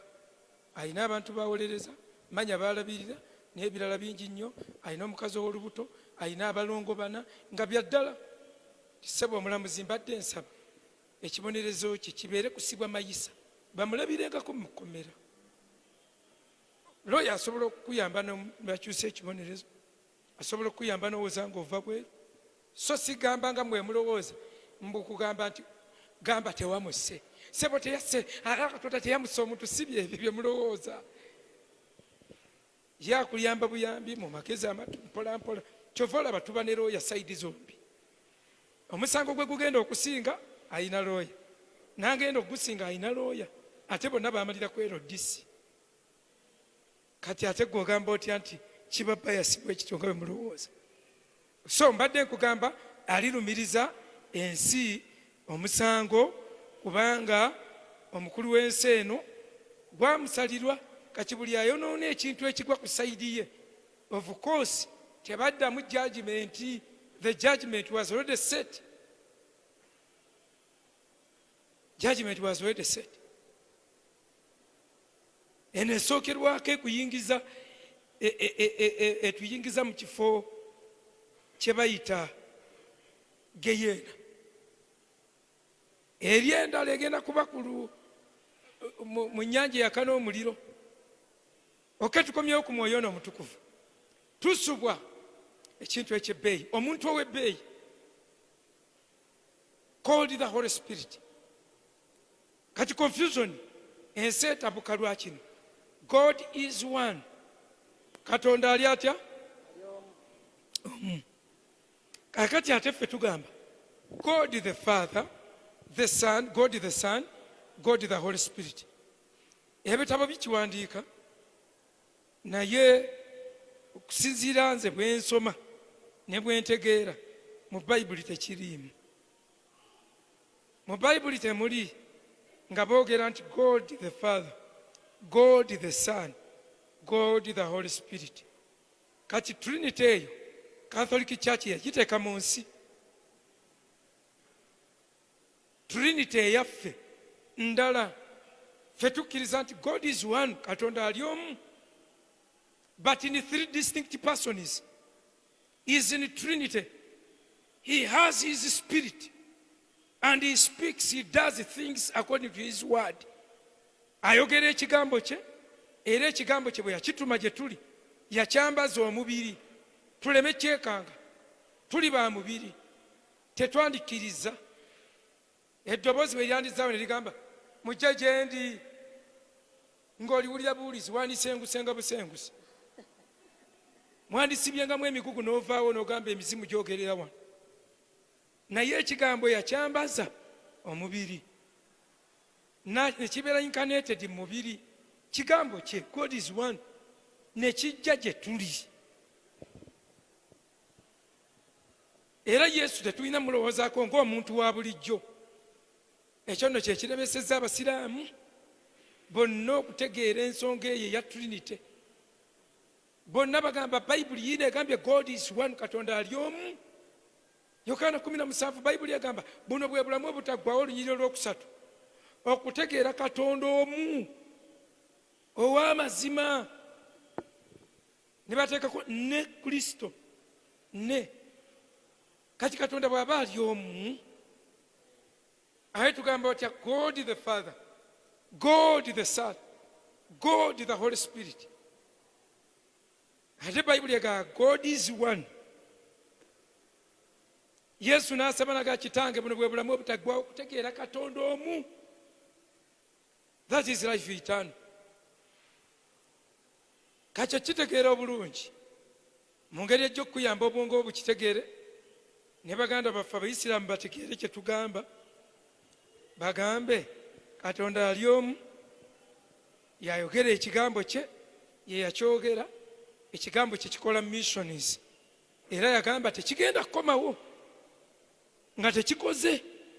Kati olw'okuba kikoze yakituma mu bantu kijje kikole mu ffe. Oyo ye Kristo. Ye Kristo. Christ is that anointed word of God incarnated in a human body. Oyo ye Kristo. Then the Spirit of God n'atuwa ku mwoyo gwe, ye teyamuwa mubiri, ye ng'agenda kudiringa naffe oluvannyuma lwa Kristo okutukimirako mu mubiri, atufuula ab'omwoyo, atukwasa omwoyo omutukuvu. Naye mubitegeera oba nkyuse mu njiri, ogenda kulonda ekyapa nga kiri mu mannya go mu linnya lya Yesu. Ebyo abantu bye basinga okwagala. Now akati omusiraamu juzi nabadde nnyonnyolako baseeka ku mukutu. Seeka yabadde ampeereza buli muyimbi asiramuka. Kenzo gwasiramudde, Kenzo asomba abayimbi nga babasiramula. Kati bampeerezaako ku mukutu babagamba noono asiramuse ne Ssegawa wuuno asiramuse nga babatuuziza wali buli sereebu kati asiramuka. Akati Haji namuddangamu nga mugamba seewuunya Ssegawa kusiramuka kubanga ennaku ezo yali yayita buli mukazi ajje. Ssegawa muyimbi ajje alondemu, ne bajja bangi nnyo. Ne mugamba ndowooza ye yali Isiraamu kuva dda nga bintu bye bya bwenzi. Ati mba ndi awo enkeera nampeereza omulala era sereebu nga bwanjeregajerega baŋŋamba kakyogamba ono ye musiru nnyo okusingamu abasinza Katonda nga mugamba ali omu ate nga mwogera basatu. Akati kyenva musomesa ku mukutu ne mugamba Seeka, Katonda ali omu naye yatuma ekigambo kye, era ekigambo kino ye Kristo. Kristo si muntu wa bulijjo. Kati ne muwa aya n'agamba bulijjo nze teri muno eyo Qur'ani eno gy'osomye nze sigikkiriza. Ne mugamba kakati tusinkano ojje neeyiyo. Ssuula ya 4 gw'ogibawanga buli omu ajje kusirika. Ssuula ya 4 layini ya 171. Eyo omusiraamu yenna yena agyebuukako ng'atagiraba naye eyogera ku Yesu nga si muntu wa bulijjo, nga si muntu wa bulijjo. Ya ahila likitaabi la tagiru fi dinikum, abange mwe bannannyini kitabu temukangulanga mu ddiini yammwe. Wala takulu alla illa lihaqqa, temwogeranga Katonda okujjako nga mwogera mazima. N'agamba innama limaso Isa bnu Maryam, Yesu Kristo omwana wa Maryamu, rasulullahi mubaka wa Katonda, wa kalimatihu. Ako buli musiraamu ali eyo abawulira ku leediyo kasazeeko, wa kalimatihu, era kigambo ekyava eri Katonda eri Allah, si mubaka bubaka naye kigambo wa kalimatihu, kigambo ekyava eri Katonda, wa ruhun minhu, era oyo Yesu mwoyo ogwava eri Katonda. Nti alukaa ila Maryamu, yakanyugamu kanyuge mu Maryamu. Bwe yagumukanyugamu Maryamu aba akyagubuuza, nafuna nti olubuto wala musashiri bashirun, nga tewali musajja nkomyeko. Essula y'enkaaga mu omukaaga layini ey'12 mu kitabo kyabwe ekya Qur'an egamba Allah najja n'afuuwayo, najja n'amufuuwayo omwoyo ogwo mbwokwekanga nga lufuuse lubuto, mbwokwekanga si Isa ne bamuzaala ng'omuntu. Kakati buli wogikootinga nga beebuzaabuza eyo Qur'ani yammwe, eyo Qur'ani mmwe mwagyekubidde, mwabikyusiza abalokole. Kati amaanyi gamuwedde awoza, njagala kujja eyo tujje tuwakane, njagala kujja eyo. Namugamba nja kukutegekera. Yesu yeebazibwe. Yesu si muntu naye kino kigambo. Kati n'omwoyo omutukuvu is part of the Trinity. Omwoyo omutukuvu kitundutundu ku Trinity. Mu Bayibuli ebifo nga 7 we bakulagirira Trinity. Kino kikuyamba okutegeera bano aba Yesu yekka, kubanga nabo bagamba Yesu ye mwoyo omutukuvu, Yesu ye Katonda kitaffe, Yesu era ye Yesu. Kati bwe bagamba Yesu ye byonna mu byonna, era nga bakunnyonnyodde kyangu nnyo okubuzaabuza okujjako ng'ompandiikidde ennyiriri zino we tuyinza okusinkana Trinity. Oyinza oziwandiika mu Bayibuli. Trinity esangibwa mu bifo 7. Okutta ekitabo Trinity obusatu kikuyamba obutakubuzaabuza n'obeera grounded. Tuyina God the Father, oyo Daniel gwe yayita Ancient of Days. Ancient of Days kitegeeza omukadde eyaliwo ennaku ennyingi. Oyo ye Katonda kitaffe buli we bamulifaalingako mu bayibuli bamulifaalingako ng'atudde. Tolina wogenda kusanga Katonda kitaffe ng'ayimiridde oba ng'atambula. Buli we bamwogerako is always viewed as a sitting God. Buli w'omulaba. Danyeri yamulaba omukadde w'ennaku ennyingi mu Danyeri essula ey'omusanvu layini ey'omwenda yamwogerako ng'omukadde w'ennaku ennyingi n'atuula. Danyeri essula ey'omusanvu layini ey'e12 bamuyita omukadde w'ennaku ennyingi.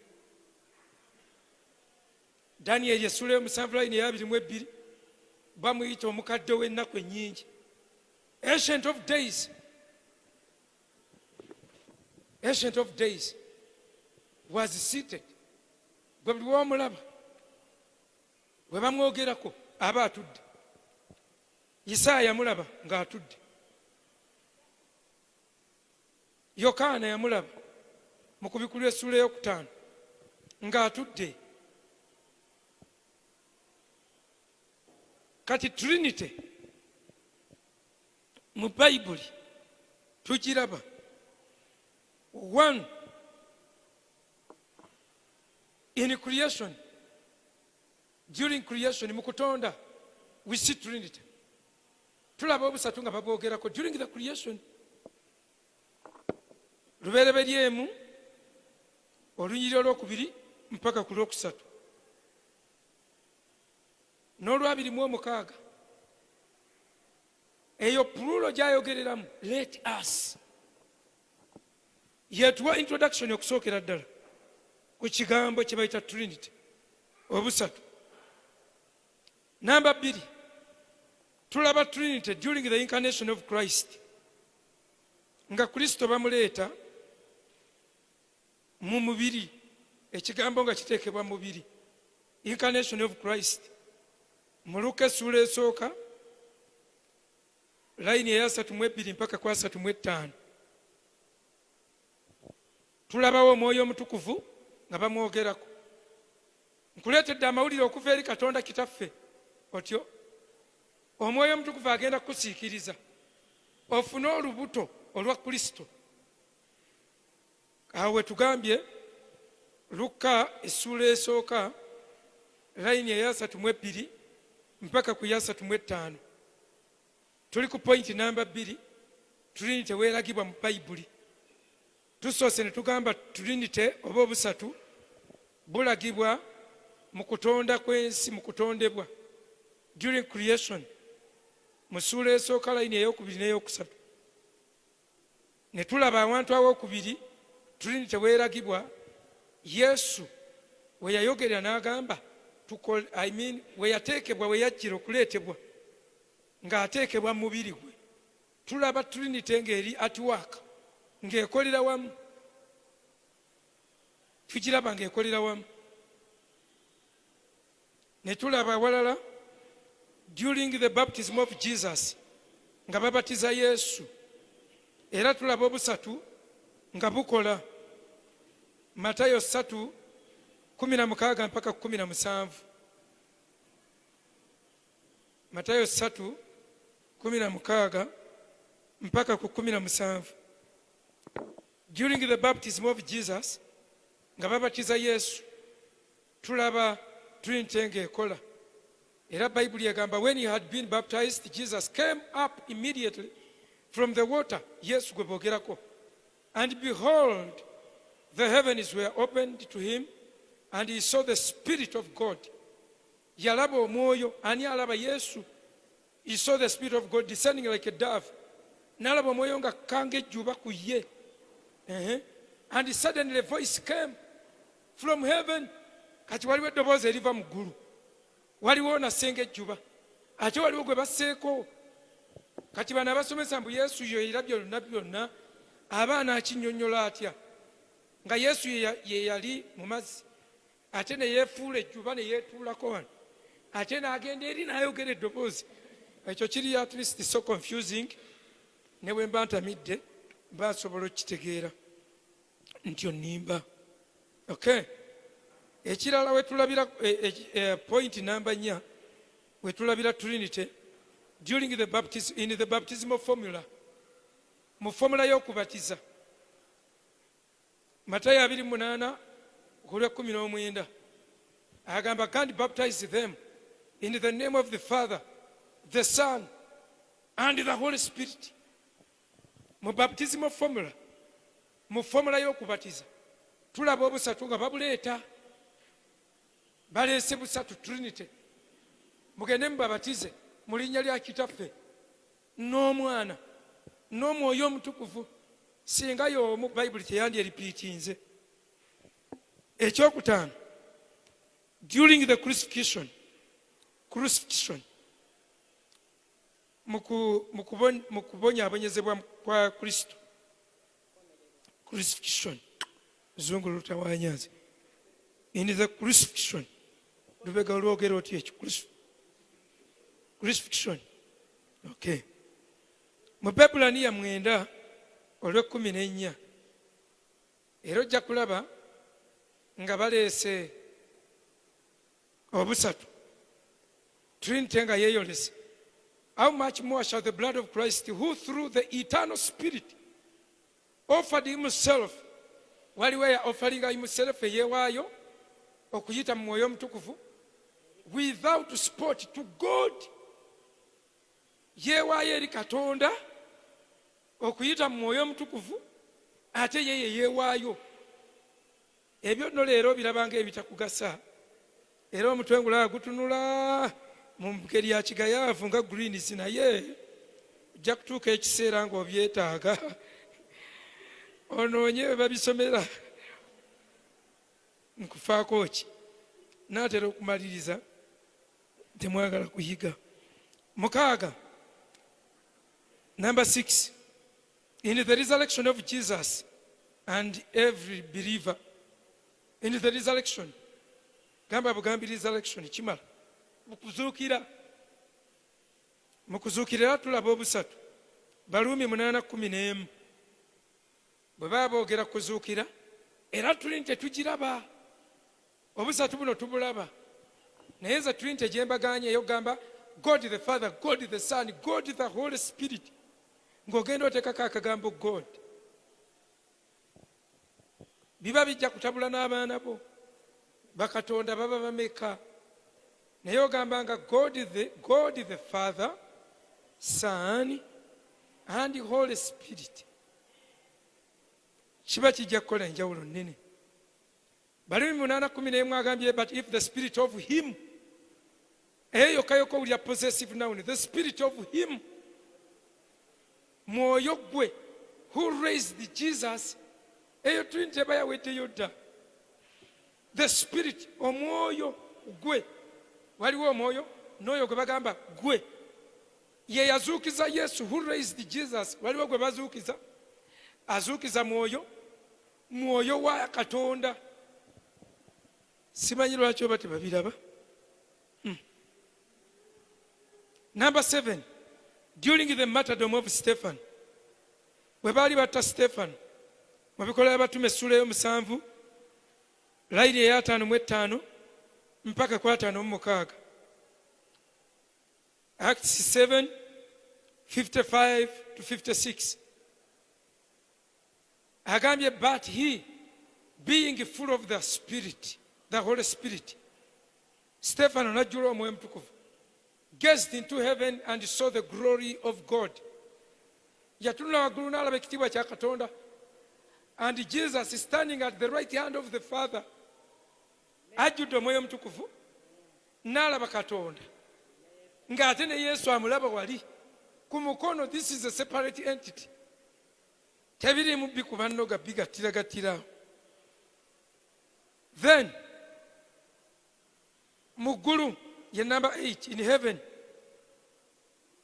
In heaven, mu ggulu, ku Bikkulirwa 5 olunyiriri olw'omukaaga mpaka ku lw'omusanvu. Awo nawo tulabawo Trinity. And I looked, and behold, in the midst of the throne and of the 4 living creatures, in the midst of the elders, stood a lamb. Yalaba mwana gw'endiga ng'ayimiridde. as though it had been slain, having 7 horns and 7 eyes, which are the 7 spirits of God, sent out to the whole earth. Then he came and took the scroll out of the right hand of him who sat on the throne. Katonda akutte ekitabo mu mukono. Omwoyo alabise.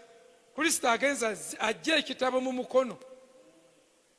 Ogwo yatudde ku ntebe. So, mikwano gyange tugenda kubeera so progressive nga tusoma n'ebirala. Kati olwaleero tuyize tusobola kubeera mwana wa Katonda nga tolina Mwoyo Mutukuvu. Yekka yakikola yekka, tewaliwo muntu mulala akikola. Otutwale wa Taata ng'aga nti Abba Father. Ne tulaba is a member of the Trinity. Ne nkuwa ebyawandiikibwa 8 ebiraga nti the Holy Spirit is a member of the Godhead. Member y'omu ku busatu obukola Katonda, obufuula Katonda Katonda, Trinity. Era nekakasa nti bano abagaa Yesu yekka ye byonna mu byonna, ababa Yesu peke, negamba they are wrong. They are wrong. Kati ojjangayo byawandiikibwa byo ebyo n'omulaga. Kati tugenda kukola tutya? Tugenda kwesaya eddakiika zaffe ezibulayo, tuteekwa kumala 45, naye ne tumala 4 tubuzayo eddakiika nga ziizo tumaleemu 4. Mmanyi omuntu yenna atayagala kusaba kafyu efuuka etteeka eddene nnyo, naye nga bw'omala okubata nga bavudde mu saavisi babeerawo awo kikati n'ogamba kimwa obudde ne babutwalira awo n'omugamba obudde bugenze naga zino essaawa 2, naye ebituuka ku kintu kyatayagala nga kafyu yeeyogeza nakaama kafyu. Adduse kafyu omusanga wali banyumya bali kukyatinga ku masimu, naye Katonda atulaba. Kino ekintu kye twogerako leero mbadde nsaba munyambe nze mbijje mu bya services as usual, you know. Kale ngenda kuŋŋaanako nze nkusomeseza ddala bya serious. Nkusomeseza ddala bya serious, oyinza n'okukola ebibuuzo. Era oba toli ready kuyiga nga toyagala na kujja n'akatabo konna, jangu ne likooda. Oba toyagala kujja na likooda, todda. Ebakulimba mpunze enyumiru mbwe ekyo kizzaamu nnyo amaanyi mbu nga muyise bw'oyiika olwo n'embaakya nze n'enzijula. So next time, come in time with a book, a pen, osome. Lino essomo lyenkusomesa ssebo tulisomeseza eri ku diploma nga tusoma kye bayita pneumatology, the study about the Holy Spirit. Kati gw'osoma atuwadde na fees, toli awo weeragalaga wandiika by'oyagalako byokka. Hallelujah. So next time bring a friend tuyigire wamu, kubanga kati olwo tutandise ku introduction. Okuddako tugenda ku bubonero obw'Omwoyo Omutukuvu, amannya ge, emirimu gye. Tugende tujjula tutya Omwoyo Omutukuvu, tugende ku nsonga tumaintaininga tutya Omwoyo Omutukuvu, tutambule naye, tubeere mikwano gye. Binyuma nnyo omuntu okukolagana naye ng'omutegedde. Kyekinzita kubanga omulokole nga yakolaganye n'Omwoyo Omutukuvu bannaye binyuma, wadde biruma naye binyuma, kubanga akulekesayo ebintu bye bikunyumira. Oyagala naawe obe muntu atayagala ebimu abikusuuza. Twawangula Nigeria golo 2-1, nenjagala okujaganya nga bannange. Nali ninaanya omusajja naazina ng'akola bw'ati ng'empala agisumuludde, empale negendanga ekka. Musajja nno mukulu, empale nekka n'agivaamu, n'agikwata n'agizuukumya eri. Ngenda okulaba omulala ndi wano aggyemu essaati agikanyuze. nenoonya bwe nibeegattako mu kuserebulatinga neneetandikako amapeesa mba nakeetandikako nakasumulula 3 ngenda okuwulira you have a name to defend, you a pastor. Nempulira ennaku neŋŋaana banna dira ebintu eno okupanda gaali yennyini ng'owulira emirembe akumalako emirembe naye nga kiyamba ggwe ate mirembe gikuggwako. Kakati tugenda kwemalako emirembe ku lw'okufuna emirembe egyenkalakkalira.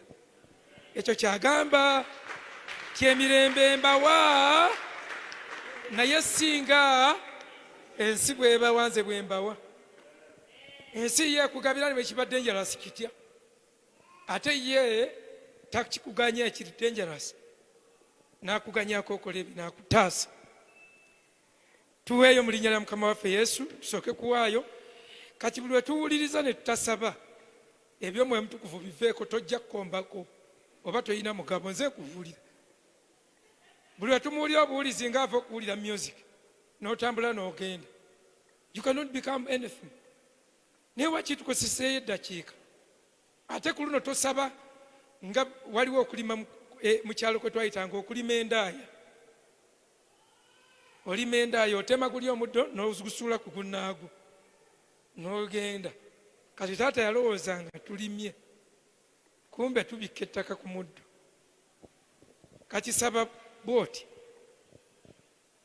weegayirire Mwoyo Mutukuvu abeere mukwano gwo.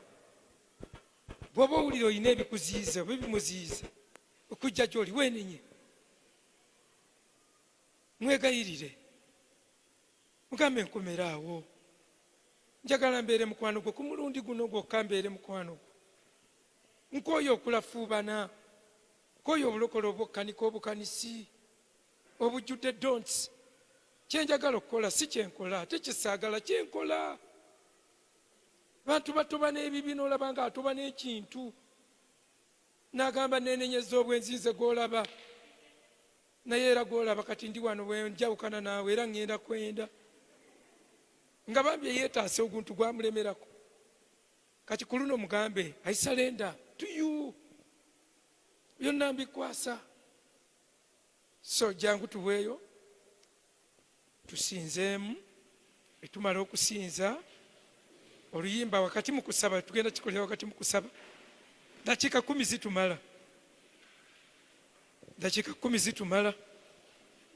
Taata w'omukisa buli mukono gwonna ogutadde mu kibbo, gaziya ebyenfuna byabwe Mukama, sanyusa emmeeme zaabwe, ensawo zaabwe zireme ng'okkalira. Weebale Yesu. Come down, Holy Spirit, and take control.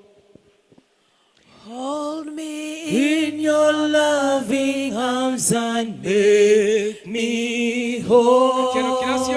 Wipe away my doubts and tears and take my pride. Pull me to your love and keep me by your side. Come down, Holy Spirit, and take control. Hold me in your loving arms and make me whole. Wipe away my doubts and tears and take my pride. Hold me to your love and keep me by your side. Come down, Holy Spirit. Come down, Holy Spirit, and take control. Hold me in your loving arms and make me whole. Wipe away my doubts and tears and take my pride. Hold me to your love and kill me by your side. Spirit, Spirit, Spirit, Spirit, call on Spirit, Spirit, Spirit,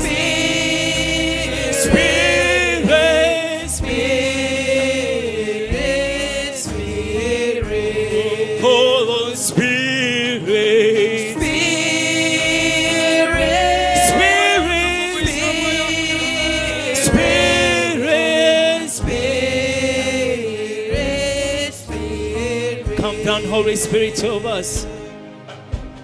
Come down, Holy Spirit, and take control. Hold me in your loving arms and make me whole.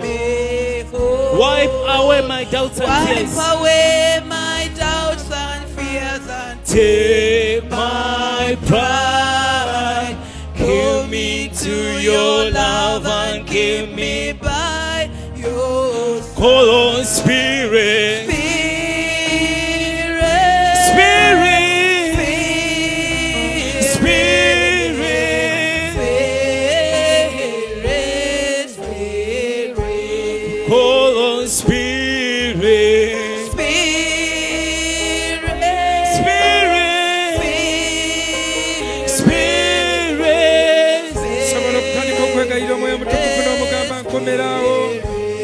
Let your living water, let your living waters flow over my soul. Let your Holy Spirit come and take control in every situation that I swan. All my mind, all my cares and burdens unto you. Let your Holy Spirit, let your living waters flow over my soul. Let your Holy Spirit, let your Holy Spirit come and take control in every situation that I swan. All my minds, all my cares and burdens unto you. Holy Spirit,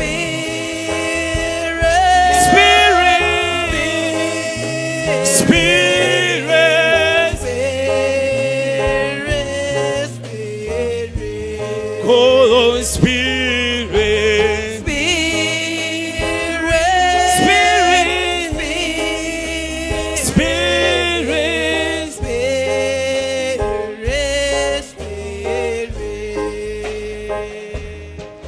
Omwoyo omutukuvu ngaze zesiza kusigala nga bwenti himba omwoyo omutukuvu ngaze gyendi zesiza okusigala nga bwenti himba omwoyo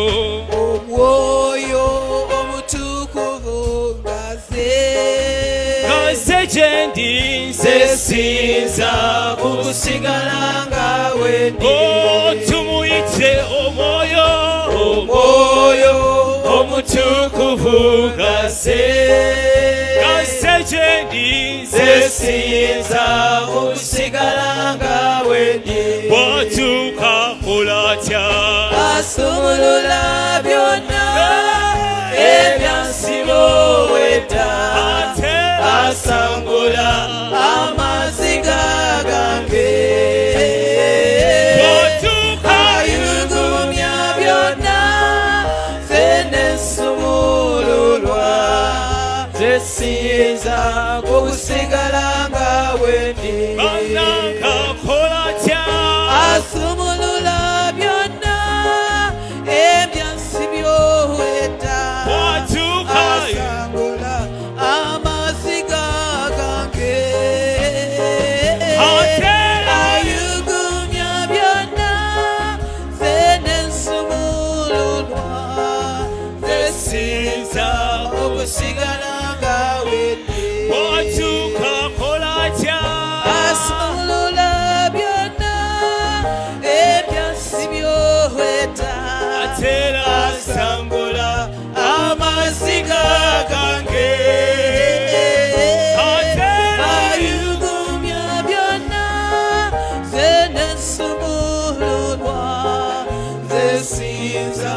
okusigala nga wendi. Tumuyite omwoyo, omwoyo omutukuvu ngaze. Ngaze Nze sinza okusigala nga wendi banange omwoyo omutukuvu ngaze gye sinza okusigala nga wendi watuuka kulatya asumulula byonna ebyansibo weta asangula amaziga gange ayugumya byonna ze nesumululwa ze sinza okusigala nga wendi tukwaniriza omwoyo omutukuvu mu bulamu bwaffe tukwegayiridde tukomerewo omwoyo wa Mukama tokuba yeekaalu y'omabega nkwegayiridde abantu babakuyayaanira nkwegayiridde bweyabye teekova oluspiriti nkwegayiridde teekova byonna Mukama bisingeko twenenya buli kibi kyaffe ebibi byange byonna twala obunafu bwonna twala buuka obunafu bwange Mukama oke wansi weeyabye munda yange longoosa obulamu bwange tulongoose Mukama kaki kyenna twala the spirit of burning omwoyo w'omuliro nkwegayiridde byonna twala wabeerewo abantu bo bwe weeyabisa weeyabye eri abantu bo nkwegayiridde weeyabye totukuba mabega taata weeyabye omwoyo omutukuvu tukwaniriza omwoyo omutukuvu tukwaniriza omwoyo omutukuvu tukwaniriza taata wabeerewo abajjusibwa leero wabeerewo abajjusibwa omwoyo omutukuvu wabeerewo abatoola ekirabo eky'omwoyo omutukuvu wabeerewo abakiweebwa leero ng'abatume bakiweebwa mu kisenge ekyawaggulu nkwegayiridde olwaleero tuweebwe naffe tuweebwe ekirabo kye wasuubiza tuweebwe ekirabo kye wasuubiza omukyalo oyo akifune n'omusajja oyo akifune abaana baffe bakifune wabeerewo abakifune ekirabo kino bayibuli egambye kyaffe n'abaana baffe tukiweebwa naffe tuweebwa leero taata omwoyo omutukuvu otali tetusobola kutambula ffekka nyinza nti okutambula nga siri naawe nkwata ku mukono otambule nange emisana otambule nange ekiro otambule nange akawungeezi essaawa yonna mbeere naawe toŋŋanya kubeera bw'omu toŋŋanya kutambula bw'omu nyamba buyambi mbeere naawe mbeere mukwano gwo tondeka mu bbanga omwoyo omutukuvu otubikkulire byonna tumanye ebyama ebiri mu mutima gwa taata tumanye ebyama ebiri mu mutima gwe tumanye ebyama ebiri mu mutima gwa kitaffe tubikkulire byonna nga bwe biri tetumanyi lwankya tetumanyi kiddako nga tuvudde wano naye byonna obimanyi kyenva nsaba otubikkule ku magezi tuyambe tutegeere tukole okwagala kwa kitaffe. We cannot even do the will of the Father without you, Lord. Take us by hand into the future of tomorrow. Tukwegayirira omwoyo omutukuvu taata tukwegayiridde ekkanisa togikuba mabega naye ddemu okolagane ne yeekaalu ddemu okolagane n'ekkanisa ebe ng'ekwagala nawe ng'okyagala nyamba omwoyo omutukuvu nange ntegeera ebyama ombikkulirenga enkwe z'omubi Mukama ombikkulirenga emitego gy'omubi tuleme okulinnya amaggwa g'omubi tuleme okulinnya mu mitego gy'omubi tuleme okulinnyanga mu maggwa omubi gateze ukwegayiridde omwoyo omutukuvu osanyusa emitima gyaffe ogabirira emitima gyaffe oyogere naffe otuyambenga mu kuvunula ebirooto otuyambenga ebirabo byaffe bifeeyo otuyambenga tuwangule obulabe bw'ensi eno tuwangule ebikemo by'ensi eno tuwangule embeera z'ensi eno kwegayiridde otuwanguzenga omwoyo omutukuvu taata.